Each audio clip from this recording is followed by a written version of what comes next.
Hey everyone, it's Tim here, and just before we get stuck into today's episode, I wanted you to be the first to know that at the very start of next year, we're going to be hiring a new podcast producer for the Topcast. This role will be of interest to any regular listeners of the show, that's you guys, who would like to take more involved action in its production and who has excellent organizational and project management skills. The podcast producer oversees the entire process from guest outreach to final publication, working with other members of our phenomenal team who do the audio editing and the uploading, timestamping, graphic design, etc.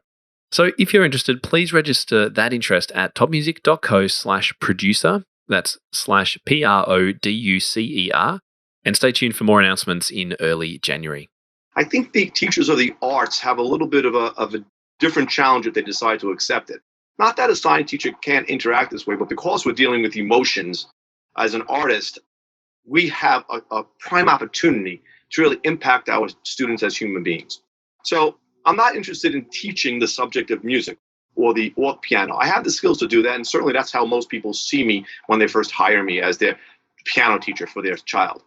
However, what soon comes to be different, they recognize difference, is that what I'm really doing is facilitating their child or that student through the process of learning at the piano.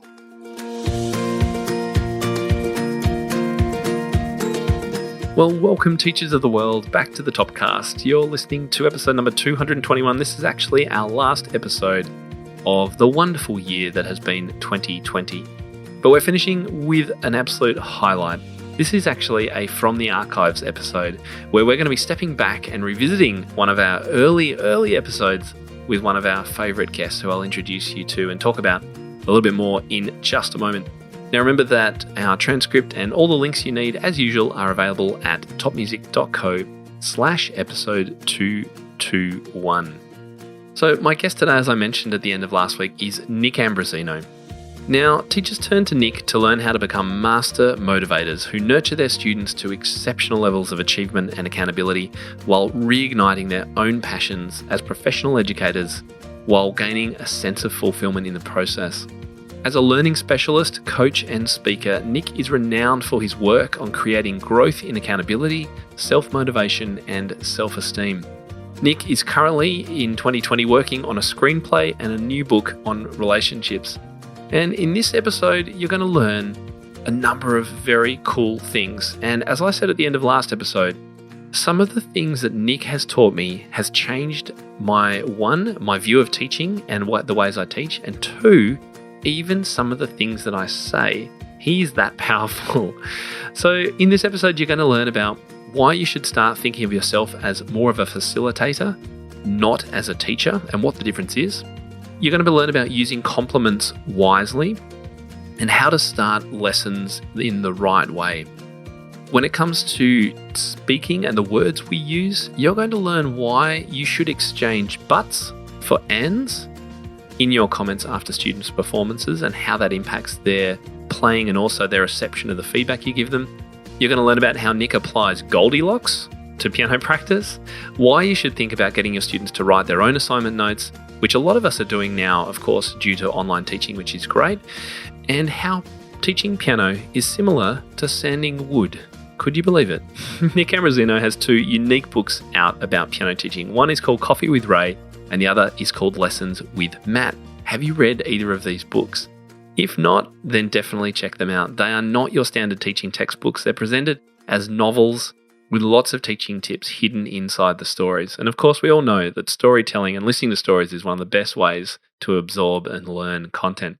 Nick has some super interesting perspectives and techniques when it comes to how to educate music students.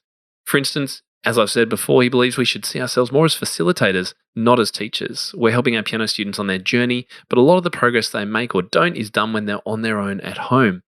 And if we start taking some of these successes and failures on as if they are our own, then we burn out and we don't help the student. So that's just one of the interesting ideas that Nick's going to be explaining in today's podcast. Can't wait for you to check it out and let us know what you think. Over to Nick. All right, Nick Ambrosino, so great to have you on the show, all the way from Long Island, New York. But just been enjoying your accent while we've been having a little bit of a chat, but welcome. Thank you so much. It's a pleasure being here, Tim. So, look, I came to know about your work through your first book, Coffee with Ray, which I've blogged about. Hopefully lots of piano teachers will have already heard about. If they haven't heard about it, then, they're missing out big time. And we're going to talk a lot about some of the ideas that you present in there. But before we get into the book, can you tell us a little bit about yourself? Maybe the kind of teaching that you do now, how you spend your time as it relates to teaching. Yeah. I started my music education company back in 1988. I had a short stint with the public school system in New York, and we didn't play nice in the sandbox too well. So it was time to start my own company. Like many teachers out there, the processes that I was using were very successful with my students, and it forced me to build a company, not just be a private piano teacher. So Okay. the company's been in existence for 27 years now. It has 12 teachers now that service clients using the philosophies that we think about here. The teachers can certainly go about using their methodologies, but the thinking has to be the same. And the thinking for me really came out of the fact that I always have looked at education as the person is the most important. And then the second part is the musician. And finally, however that instrument, that person decides to express themselves, whether it's on drums or clarinet, so the technician, in my case, the pianist. Yeah. And I got to play in that field under my rules, which was a wonderful thing to do.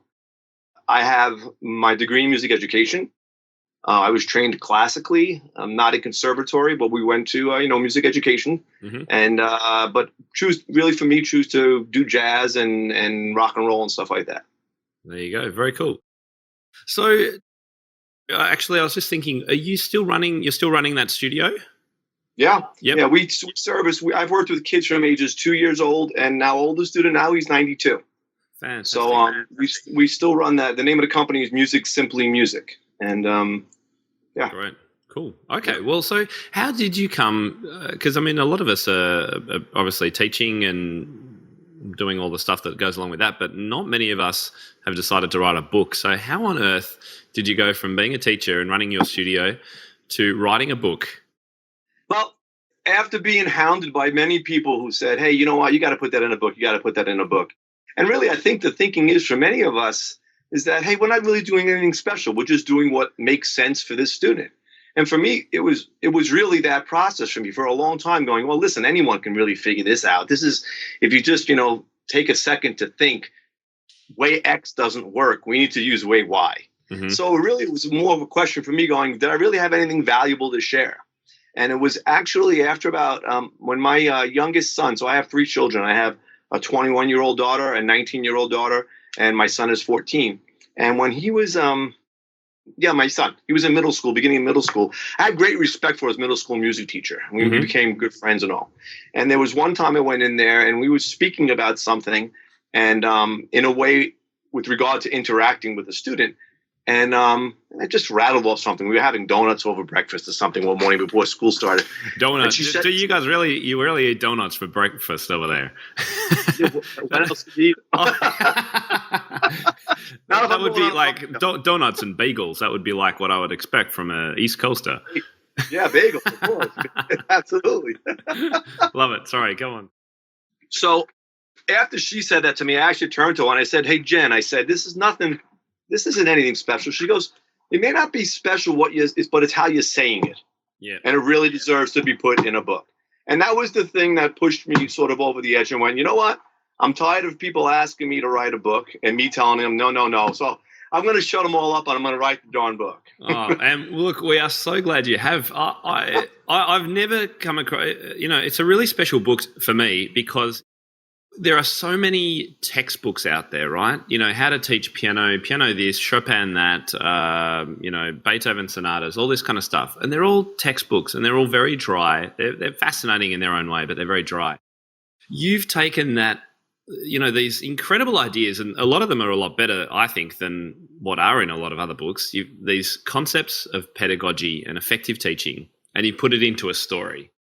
So it's just, everyone loves a story. I was talking to some friends recently about how I like to improve my storytelling when I present, because it's just such an engaging thing. So here you are, you've told this great story. So can you give us a little overview? What happens in the book and how does that work? Well, in response to your question, it was interesting because it did start off as a textbook. Oh, did it? That's really interesting. Yeah. And I was bored on page 10 writing it, and I knew people would be bored reading it, in which case meant they wouldn't get to the end of the story. Yeah, yeah. And for me, the end of Coffee with Ray is sort of like, when you finish that cereal box, there used to be a little toy at the bottom of the cereal box. Mm-hmm. There's a little toy at the end of Coffee with Ray, as there is in Lessons with Matt. And the model I used for writing that book was an author that I held very dear to my heart as I grew up. His name was Og Mandino. Okay. And he wrote a book, Og Mandino. I don't. Oh, he wrote a wonderful book called The Greatest Miracle in the World, which was one of the first books when I was 17 or 18 I read that made me start thinking, hey, there's other books out there besides the stuff they're making us read in school that can impact my life. Yeah. And Og always had something special at the end of his books. So when I wrote the book, I really wrote it in sort of a memorial to him. He had passed away.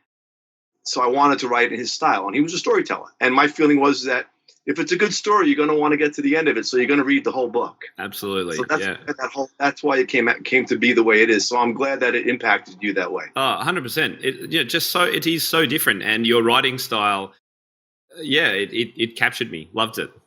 Thank you. And you're obviously a coffee fan, am I right? Huge. Yeah, Huge. Yeah. So there's would you say coffee? Is that right? Coffee? No. Some of the New Yorkers will tell you coffee, but we say coffee. Coffee, okay. And look, I'm a complete. In Australia, we call people who are really into coffee a coffee snob. So I'm a real coffee snob here, and I live in a part of Melbourne, which has just incredible coffee everywhere. So it's proper espresso coffee. So I also love the fact, and any other coffee fans will love the fact that you talk in quite great depth at many stages in the book about the coffee that the characters are making for themselves, and the crema and the pour and the drip and all. It's great. I loved it. That's not to say it's what's that? You're dear to my heart that you actually caught all those references. I had a friend who was a tea drinker and went, I like the book even though I drink tea. That's what he actually said. Posted it online. Yeah, well, I should say it's definitely not a technical book about coffee, but the little side notes you make for someone that likes it, it was really captivating, I think is the word. So in the book, just tell us about the main characters and just a really basic overview of what happens. Yeah, so Matt is a disillusioned piano teacher who I think, like all of us, has sort of hit a wall, and you come home from those days. In my house, the beginning of the book is very autobiographical in that there was a point I'd come home and I'd come into the house and my wife would ask me how my teaching day was, and I'd say, I just wish I was making pizza today. I said, I was just, I'm banging my head against the wall, and some of those interactions you see at the beginning of the book was exactly what I'd say, which is that pizza doesn't resist becoming a pizza, but gosh, I'm in the business of change. And for the most part, people don't want to change. They want to stay who they are. But my business is based upon the fact of growth, and growth means change. So it was Matt's a disillusioned piano teacher who happened to come across, goes to a cafe, and he comes across a man that at first he doesn't really take a liking to quite too quickly. And they form a friendship that changes both of their lives. And the man he meets is called Ray, but he's not a piano teacher as such, is he? Not at all. Not at all. As a matter of fact, we really don't know a lot about him in the first book. And that's, I think, why the second book, Lessons with Matt, came to be, because there were some unanswered questions in the first book that some of my readers had requested. Sort of, how does this more about Ray? What happened here? So there's some backstory about Ray we learn a lot about in the second book that answers a lot of some of the questions that were left purposely unanswered in the first. Yep. And you talk in the book a lot about this idea of facilitation. And I just want to dive into that a little bit. We're just going to, as we were talking just before I hit the record button about this interview, and it's going to be a little bit more fluid than perhaps my other ones, because Nick in the book shares so many interesting ideas that all link together somehow, but I'm not the writer that can pull it together. So we're gonna just do it a little bit off the cuff today, but I want to talk about facilitation first up. And I want to give you a quote from the book that I really liked. And it says this: teachers tend to think about teaching as a subject. When you redefine yourself as a facilitator, you become responsible for facilitating your student through the learning of how to teach him or herself. And so you talk a lot about seeing ourselves as facilitators and providing an optimal learning environment where the student can choose actually whether they want to learn or not to, which is kind of where you said you're at the start of the book. So what's the main difference between this idea of teaching and facilitating, and how does it actually look in practice? The main difference actually is even something that I think we might get into later on, is this idea of a diamond distinction. So a diamond distinction for me is a word change, a small word change that creates a big lever in your mind that allows you to see things differently and ultimately feel differently and act differently. So for me, when I started really sitting back and playing with my idea that I was a piano teacher on my head, some of that comedic voice in my head started speaking to me. And the conversation went something like this: you're a piano teacher? Well, pianos don't need to learn. Yeah. Pianos are simply fine being pianos on their own. So, that was sort of comical, but then it made me think, I guess that's correct. Piano's fine being. So what am I actually doing here in this career I've chosen? And so the difference for me is a teacher is responsible for imparting knowledge about a subject. So you have your physics teacher, you have your chemistry teacher, your math teacher. I think the teachers of the arts have a little bit of a different challenge if they decide to accept it. Not that a science teacher can't interact this way, but because we're dealing with emotions as an artist, we have a prime opportunity to really impact our students as human beings. So I'm not interested in teaching the subject of music or piano. I have the skills to do that, and certainly that's how most people see me when they first hire me as their piano teacher for their child. However, what soon comes to be different, they recognize difference, is that what I'm really doing is facilitating their child or that student through the process of learning at the piano. So whenever I have a challenge with the student, what I'm really looking to do is it gives me a hierarchy on how to backtrack and what to do. So is the challenge a musical challenge? Okay, well, that's easy. Then we go to our musical skills and we figure out what exercise or piece we need to do, or fingering, or whatever it is we need to do. Often the challenges aren't musical. The challenges are personal. And that's where really being the facilitator comes in, which is teaching the kids the skills they need to get through. And even adults, I'm finding now, I teach more adults as my career goes on, and I'm finding the adults don't have the strategies and skills to get through many of the obstacles they've been dealing with for 65, 70 years in their lives. So the facilitation is really about educating that human being on becoming their own teacher. Yeah, absolutely. And I think that's the crucial thing that as teachers we have to be moving towards now, if we're not already. It's certainly happening. I'm in a school-based context, so I'm lucky to have a lot of professional development around the classroom. And there is absolutely the move and the realization that teachers are no longer the wise old know-it-alls who just have to regurgitate everything they know, and the students just have to lap it up and then spit it out at exam time. Because students have far more knowledge in the palm of their hands, in their phones, than the teacher can ever have in their head. So we can never know enough anymore. It's not about that. Absolutely. I think that's what you're getting to.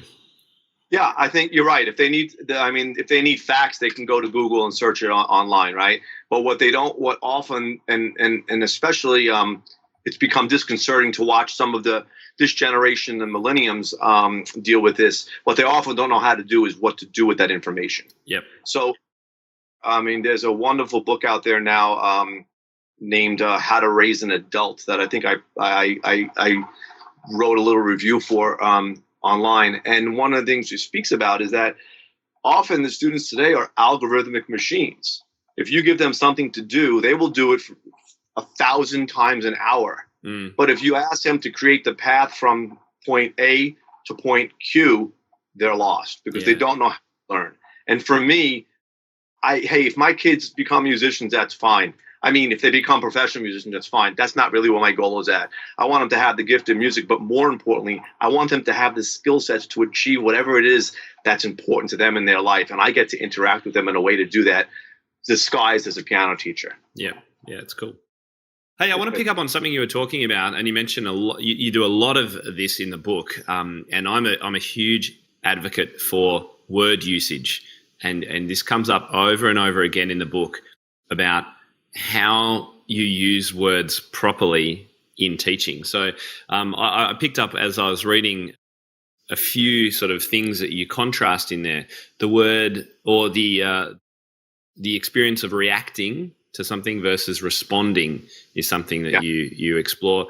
And you also have this concept of talking about whether is something actually hard, or is it just unfamiliar, or is it new?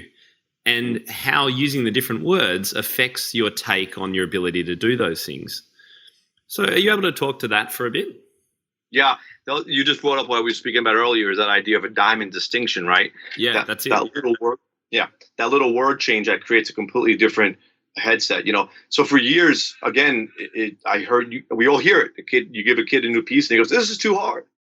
And what do you do with that information? You can certainly interact as the cheerleader and tell them, no, it's not. You can do it. You're good enough. And you bring them through that. But what you leave them with is the fact that, as you'll see, I think in the second book, in Lessons with Matt, there's a point where Matt references a historical point for himself where he speaks about this idea. There was a student who once said it was too hard, and he forced her through the challenge by baiting her along the way. And at the end, he was psyched because she achieved it, and she felt no better about herself.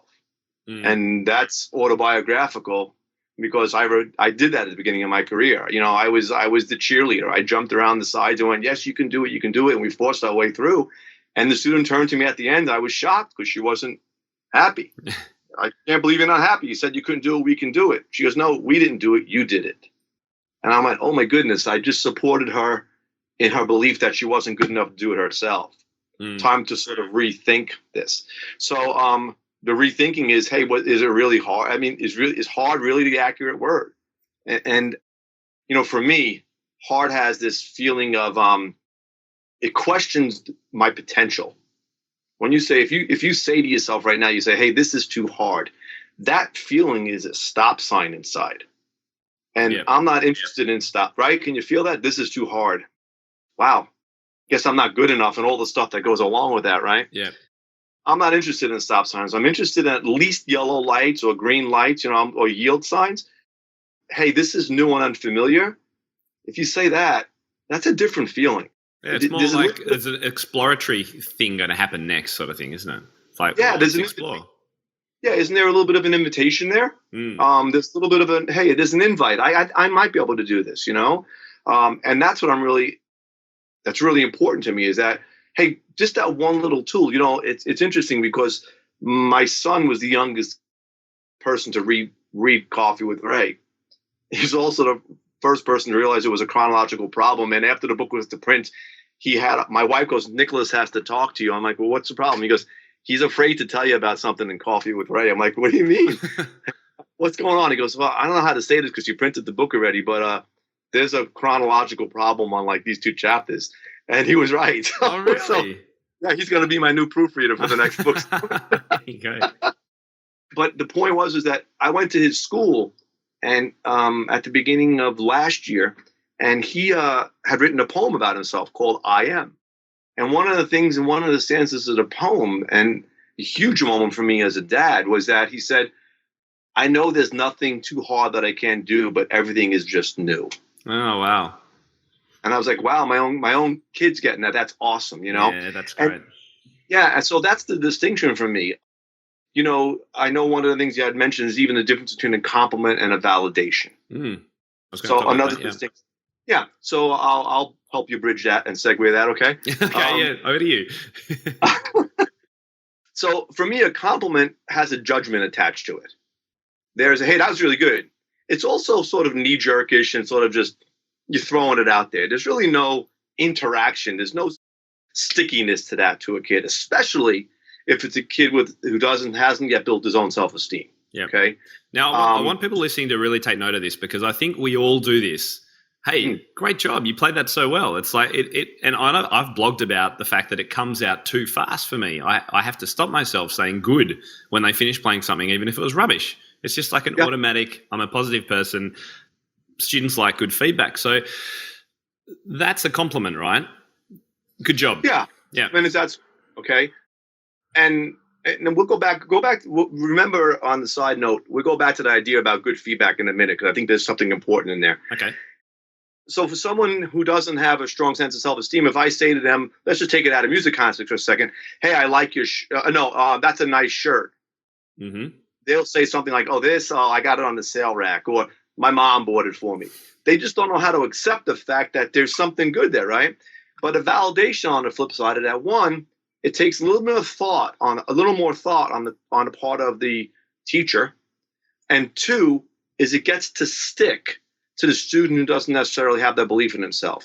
So a validation isn't a judgment; it's a statement of feeling. Okay. So when you better give us an example. What's a validation? Yeah. So when you played it that quickly, I felt really excited. It was really exciting for me to listen to that. Okay. So it's my feeling about what you did. Now, those can go both positive, and then a negative validation is more like feedback. Okay. Okay. So you had originally said before you said you're a positive person, right? Mm-hmm. And you want to give good feedback. Again, another distinction is the difference between good feedback and effective feedback. Yep. Go on. Good feedback might make them feel good, but it might not be effective in making them get better.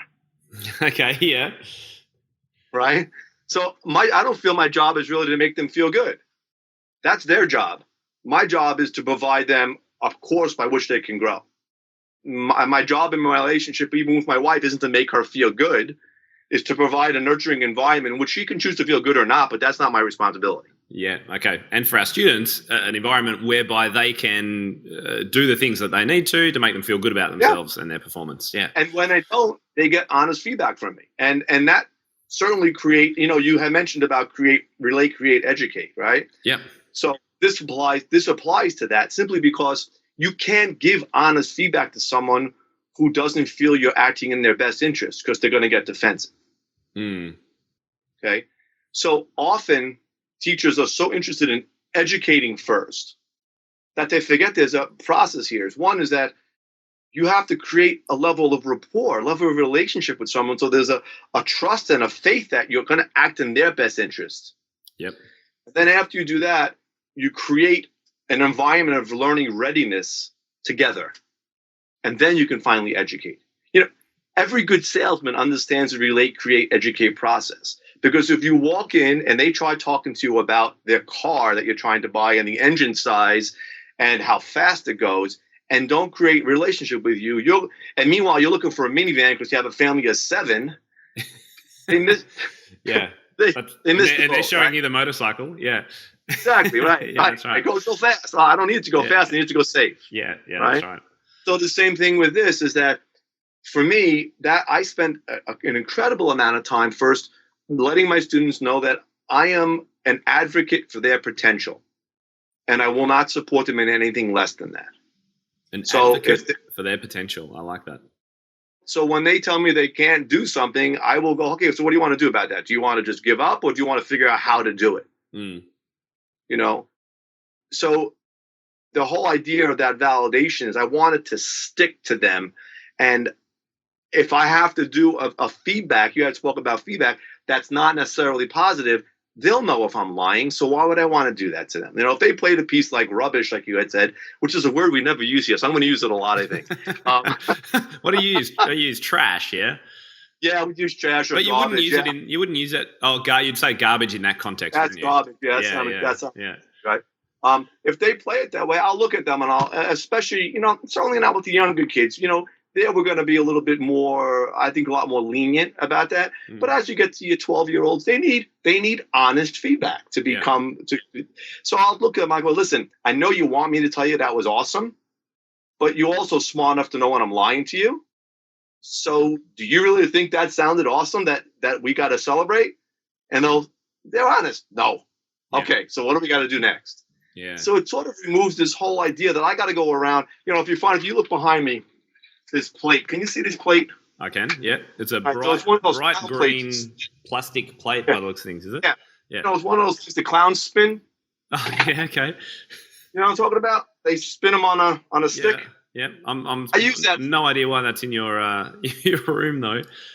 Yeah. So they spin them on. I won't be able to do it. So they spin it on a stick, right? Okay.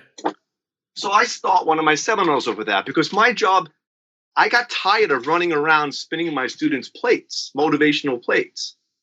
You need to teach them to do it themselves. Yeah. So if you ever seen the circus, the clown starts off, he's got 15 plates spinning. He gets to number 1, then he runs down to 15. When he's at 15, what happens to number 1?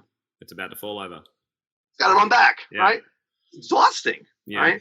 But if you teach them give them the skills to spin their own plates, as a teacher, we can sit back and really our job. And ultimately, ultimately for me to leverage this here is, I guess I'm lazy in the way I go about this because I want to do as little work as I possibly can and create the most results.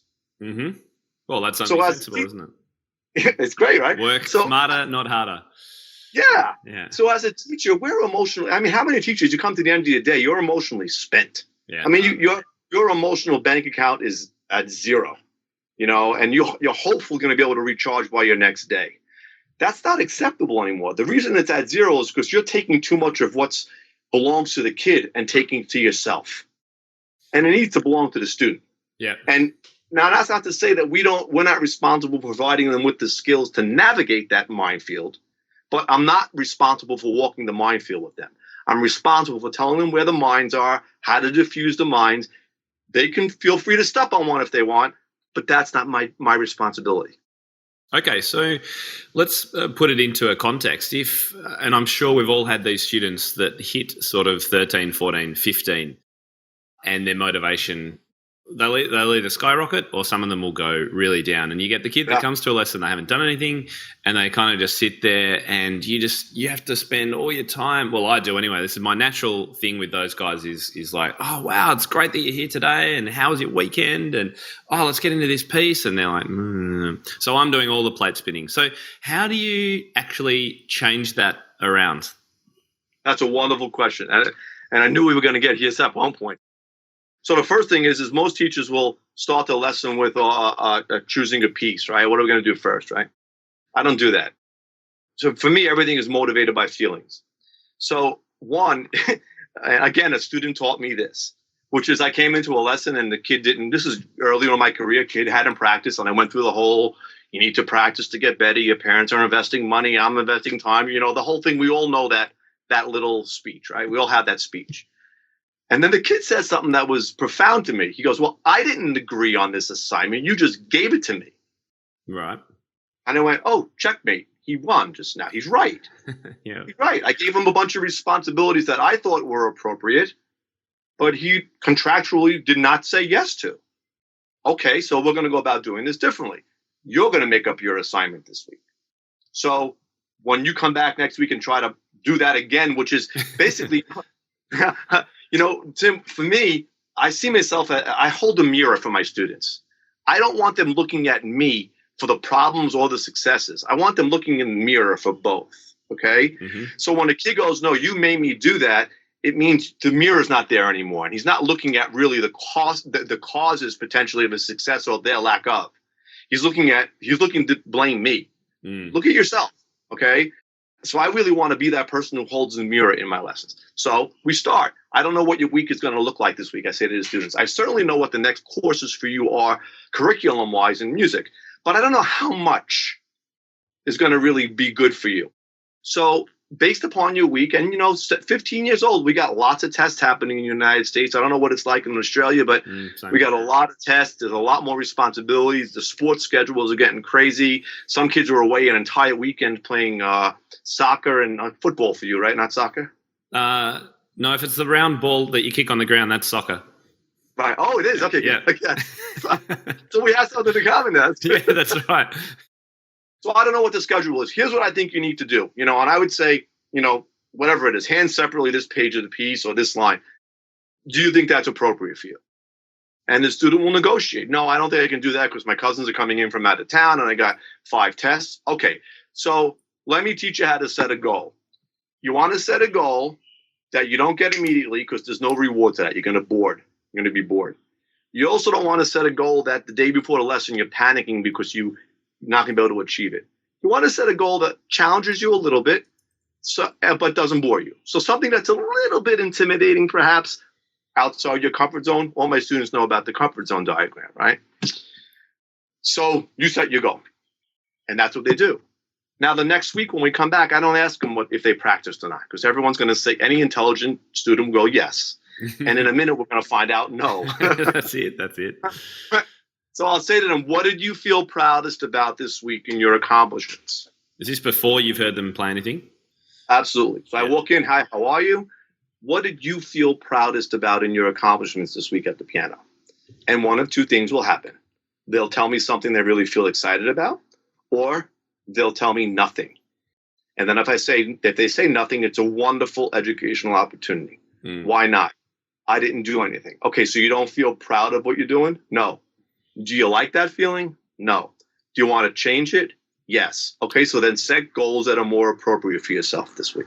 Yeah, fantastic. You redo it again, right? That's where the Three Little Bears comes in. You know the Three Little Bears story, right? Goldilocks and the Three Bears. I use it in the reference in the book. The same thing. Is it too hard? Is it too too much? Porridge, yeah.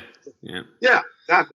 So really, as a teacher, I'm stepping out. I'm coaching from the sidelines. I'm not in that game with them right now. I'm not on the field. I'm on the sidelines looking at the big picture and just constantly coaching them. I also like that you. Sorry to interrupt. That you ask questions. I'm a huge fan of the impact of asking more and more questions. So rather than saying, "What, you didn't do that," and I'm disappointed and all that, all you did is you started asking questions. So why didn't you do that? How are you feeling about that? Do you want to change that feeling? Things like that. I think that is such a great way to work in lessons. And I actually blogged about the effect that asking more questions had in my piano lessons. And I'll put a link to that in the show notes. I think it's so important. Yeah, because again, it takes it off of me, but it gets them thinking. And eventually when they understand the thinking, the beginning of the lesson sounds like this. I didn't find the time to practice this week. So we don't hear I didn't have the time. We hear I didn't find the time, which to me is a wonderful distinction, saying the student's starting to accept responsibility as opposed to ending like they had less time in the week than any of us did. Okay. It's funny because I also wrote, before I started thinking about this more sort of heuristic way about going about this, there's somewhere on one of the Facebook pages you and I belong to, there's a list. I got so frustrated once that a kid told me he didn't have the time to practice that I literally came home and I logged I figured out how many minutes there were in a week. Oh, yeah. Calculated minutes of sleep, minutes of eat, minutes of bathroom, minutes of computer, minutes of doing nothing, minutes of sports, minutes of religion, everything. And I still found out they had 6 hours a week to practice. So I used to hand that out for teachers. So for the teachers who aren't ready to go to this step, if they need evidence, just hand them that report. It's somewhere on one of the sites, so I can send you a copy. We should find that and chuck it up on the show notes page. That would be cool. Yeah, I'll send. Let me write myself a note. Yeah, that would be good, because you do have to do that sometimes with students. And I mean, in many ways, particularly for younger students or for teenagers too, you have to coach the parents as well, don't you? And you talk about this in the book. I've got some notes about the fact that learning. Oh, here's a quote. Many of your students will have the wrong idea about learning. They will have been told that learning is supposed to be fun. That's simply not true often. Learning is work, and for the most part, work is not fun. The feeling of accomplishment, success, and pride, however, they're the motivators. They're the thing that produces the fun. And I think we have to teach parents about this idea that, 9 times out of 10, a 10-year-old isn't going to, probably 9 times out of 10, going to sit down regularly at the piano and practice. Or if they do sit down at the piano, it's not going to be effective practice. Like, you actually have to coach them to coach their child and to set aside time. I'm amazed by how few parents actually work out a practice schedule with their children. Yeah, I think, you bring a valid point there. And again, looking at a distinction is that often parents will confuse a child not practicing with a child not being motivated to learn an instrument, when that's not the problem at all. What the problem is, the child doesn't have time management skills. Yes, exactly. And that's not a natural thing, is it? No, it's not. I mean, everyone thinks, it's funny. I had a conversation, and I'm sure that any piano teacher who listens to this is going to associate with this. Had a parent call me years back, about 8 years ago, 9 years ago, and she was studying with one of my teachers, and she had a 7-year-old or a 6-year-old, right? And I said, she said, we're going to be stopping lessons. I'm like, I says, is there a problem with the teacher? Oh, no, we love her. Okay. Is it a financial issue, which I knew was not going to be the case because they came from a rather affluent area of our county. Oh, no, not at all. Your price is very fair. All right. Scheduling issues? No. Is he not having fun in the lessons? No, he loves the lessons. Okay, you got me. Why? What is it? 6? Right. So she goes, because he won't practice on his own. And I went, well, how old is he? I knew. Yeah. So she said 6. I said, so let me ask you a question. I said, does he make his dinner on his own? No. Does he do his homework on his own? No. Does he brush his teeth on his own? No. Does he go to sleep on his own? No. So then why would you think there's a genetic disposition for practicing on their own simply because you enrolled him in piano lessons? Yeah. And she said, was a checkmate move to me. She goes, I understand that, but I have so much to do on my plate that I can't manage his piano practicing too. Oh. There's nothing I can do with that one, right? Yeah. So they stopped, but the point is that they don't have time management skills. Heck, a lot of adults don't have time management skills. That's it. So it's really a time management problem, not a motivational problem. And the way I confront that with my parents is listen, I don't want your child to get the idea that they're not good enough to play this instrument or to accomplish something. And if they don't put the time in, that's what they're going to think. And that is an inaccurate assessment. I said, the way I can ensure that that's not going to happen is you would just remind them to practice for 10 minutes, 15 minutes a day, or whatever it is we determine is correct. So, and I don't mean grab them by the ear and yank them to the instrument. What I mean is, hey, you know what? It's enough we've played enough on the computer today. Time to go practice your piano. My 3 children are wonderful musicians, and everyone goes, well, I guess they're motivated to practice on their own because my wife and I are both musicians. No, they're kids still. I mean, you know why they're wonderful musicians? Because we go, hey, guys, you know what? Did an hour on TV. Go practice your instrument. Practice now. Yeah. We parent, and a lot of parents, I think, don't want to parent. They want to be friends. And listen, if your kids don't not like you at least once a week, you're not doing your job as a parent. I like it. So so that's I think it's a time management issue, not a practicing issue, and that's a parent problem, not a kid problem. All right, so I just want to kind of recap because we're covering so much ground here. We've talked about word usage and the difference between complimenting a kid, saying, "Hey, good stuff," which is what I tend to do automatically, and validating them.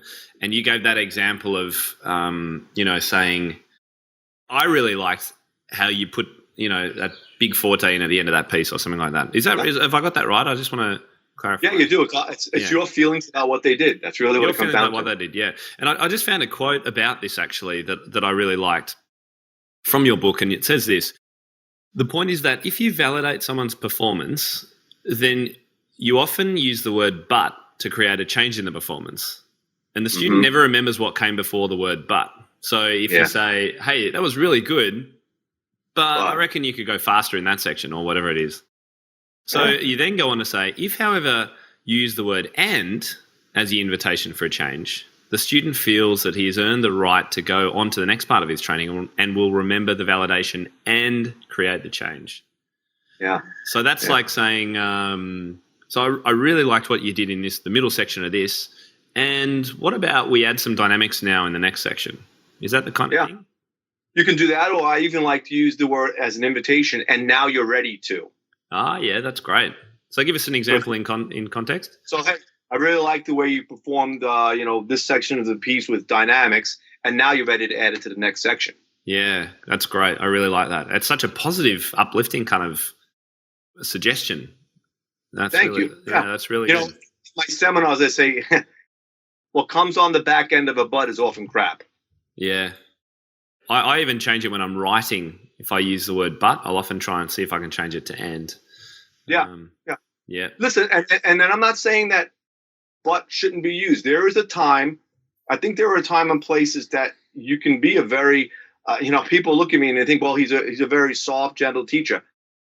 I guess I'm compassionate, but gentle isn't one of the words I would use. Sometimes I'm like a bull in a china shop, never with disrespect to my students.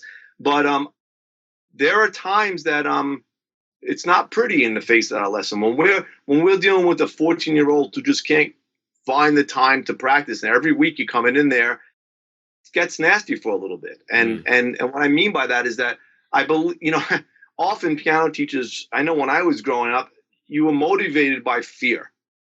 And what I mean by that is you wouldn't dare show up to your piano, your lesson unprepared, either because your teacher was really strict or because your parents were paying for, and they didn't have the money to pay for lessons, so they came down on you. But one way or another, you were motivated by fear.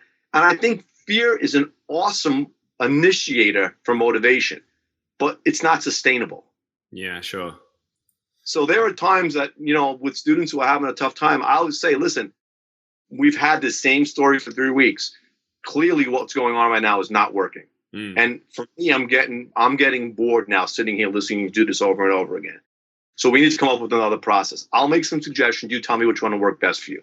One of my students said, you know what? I think emailing you in the middle of the week, letting you know what I've done, will hold me more accountable. Okay, send me an email. Tell me what you did, So we create that strategy together. Again, I'm holding the mirror up. I don't tell them, here's what you have to do, because then they can point the finger back at me. We create what's going to work for you so that you can learn this instrument and fulfill the potential that you think and you want to have on it. Yep.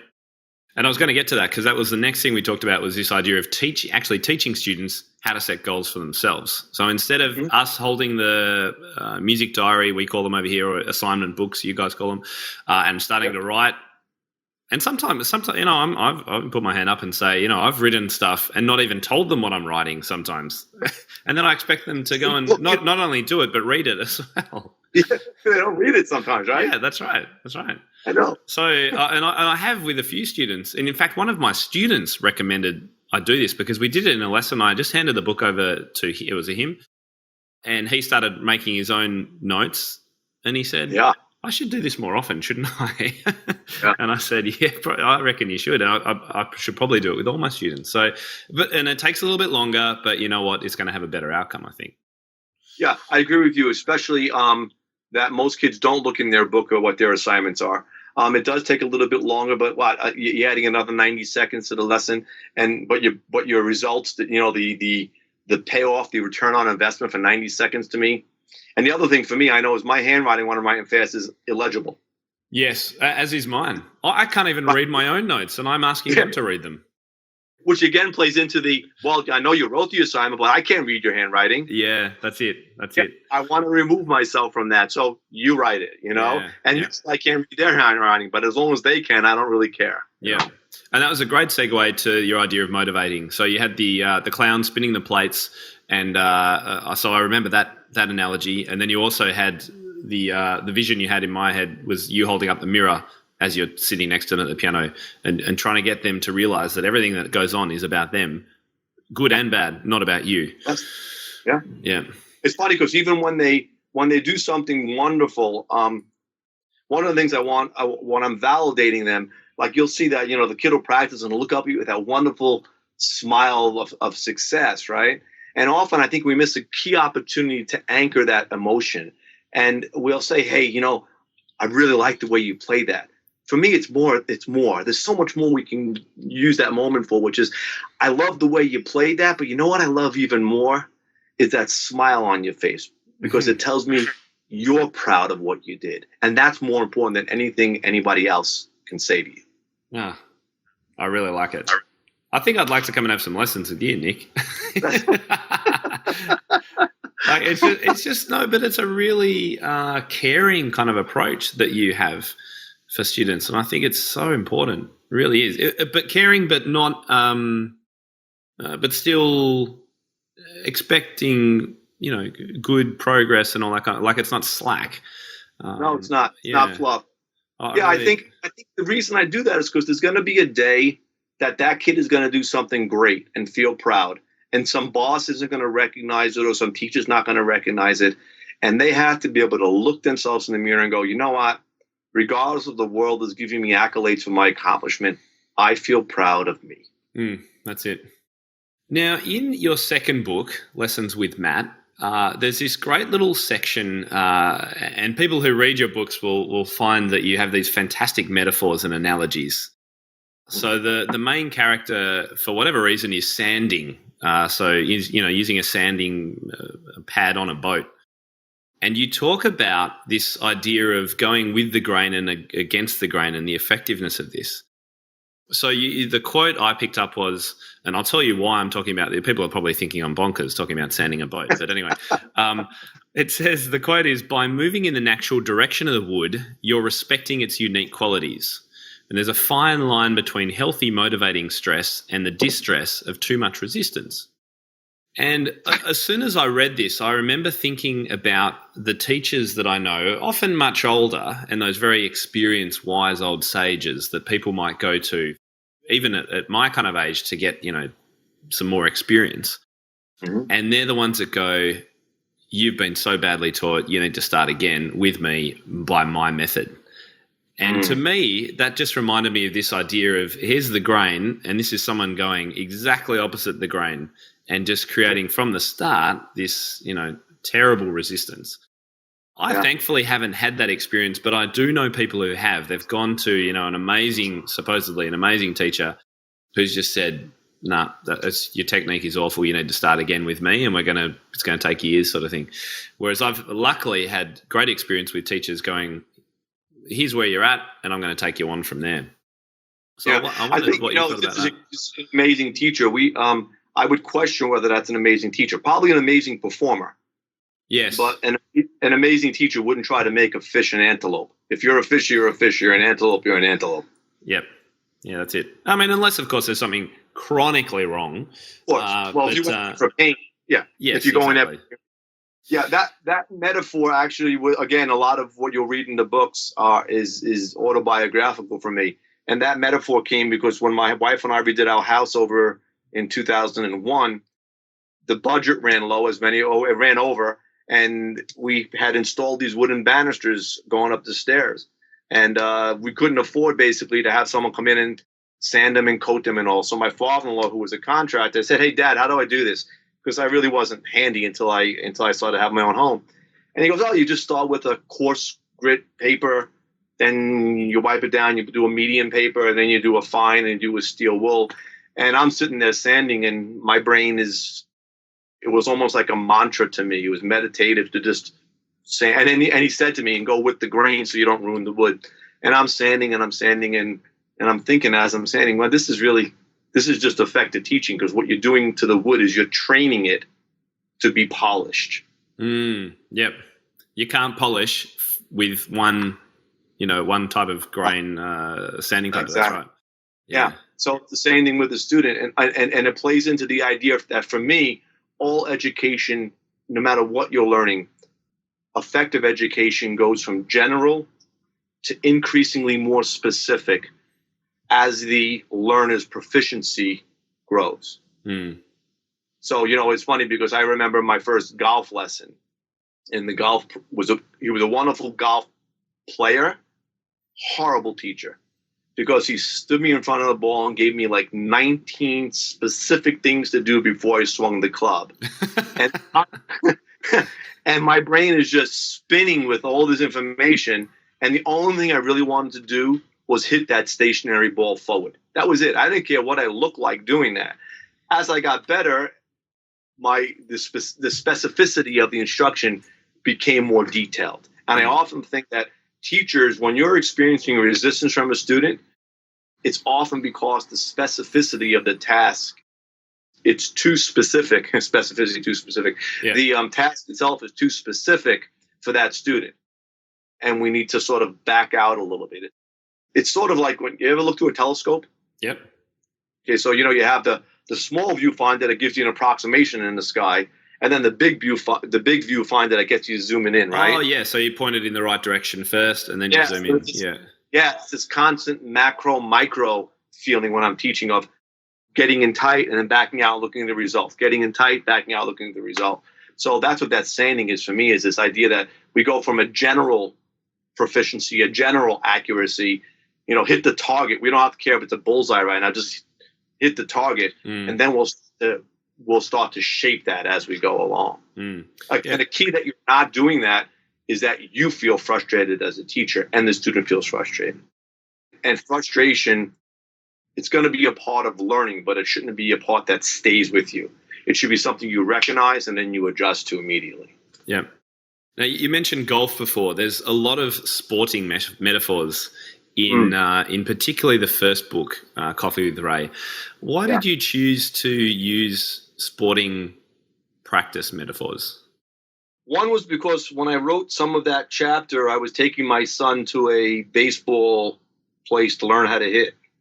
So it was where I was at. I also, the idea of a diamond distinction had preceded that, and a baseball diamond. So there was a cute little, to me, a tie in there. But also, I think because often sport coaches and music teachers are on opposite sides of the coin, and we're not, because we're educating kids. So there was a little bit of a hopefulness that a really good coach of a sport would recognize that. And I got really fortunate in that one of the reviewers, I got a call from a local cafe who was stocking my book, and he said, "There's a gentleman who wants your phone number. His name is Mike Hebron."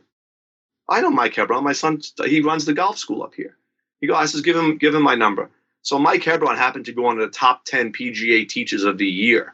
And he goes, "I read your book." He's this wonderfully gruff but funny Irishman, older man. "I read your book." I'm like, "Oh, good." He goes, "Yeah, you got some good stuff in there. Let's get together for lunch." And it was like that. Okay. So, and he said, he goes, "It was wonderful to see." He actually asked, he goes, "Is that place on Long Island?" Place that was mentioned in the book. Yeah. Because if it is, you got the location wrong. I'm like, "No, it's just, there's pieces of everything mixed, moshed, and it's sort of a collage of my brain and places I've been." Yeah. And he read it and he goes, it's what you do as a music teacher is what I do as a golf instructor. Yeah. And so it was just wonderful. Yeah. For me, it was a little bit hopefulness that sport coaches would also pick up on that and see the similarities. Well, as much as music and sport are often, particularly in schools, kind of butting heads all the time, we do teach the repetition of practice, and I often use the metaphor of students learning a sport aren't always playing a match. If you're playing tennis, you're hitting forehands over and over again. You're, whatever it is, volleys. You don't often go to training and play a match.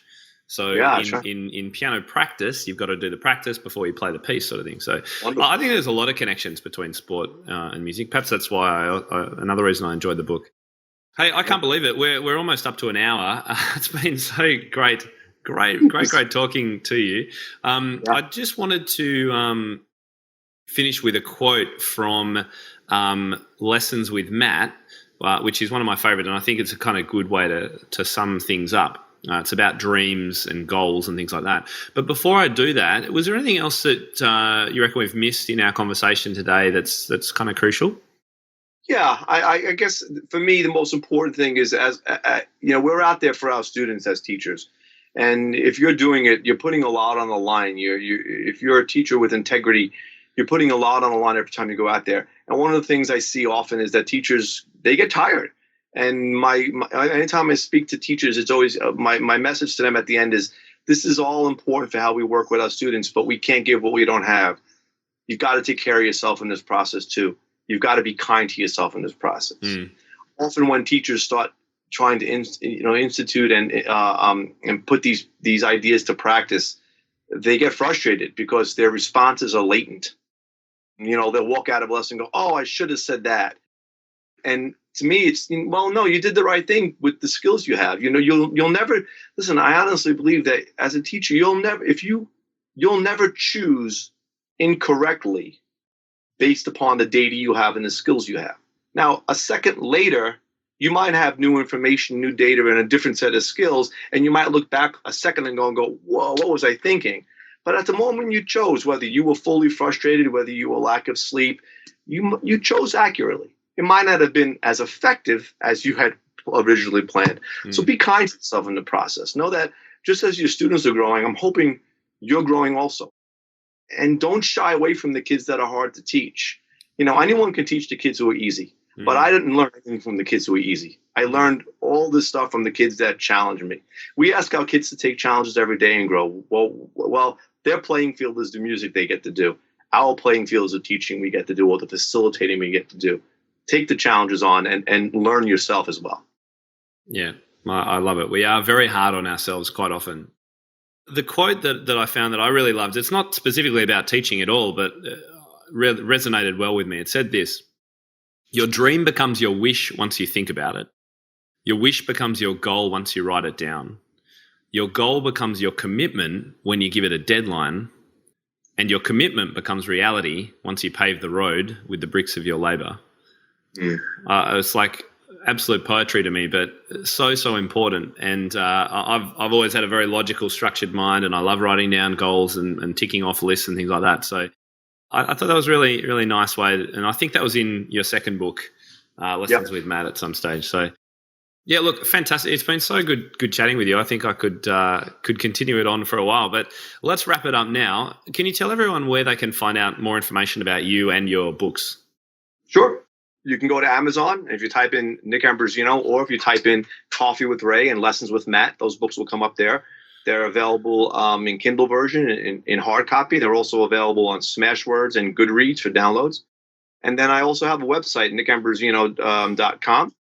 And then also my Facebook page, Nick Ambrosino Author, which is when I'm posting like the new books coming out. I'm working on another one. It'll probably be another year before this one comes out.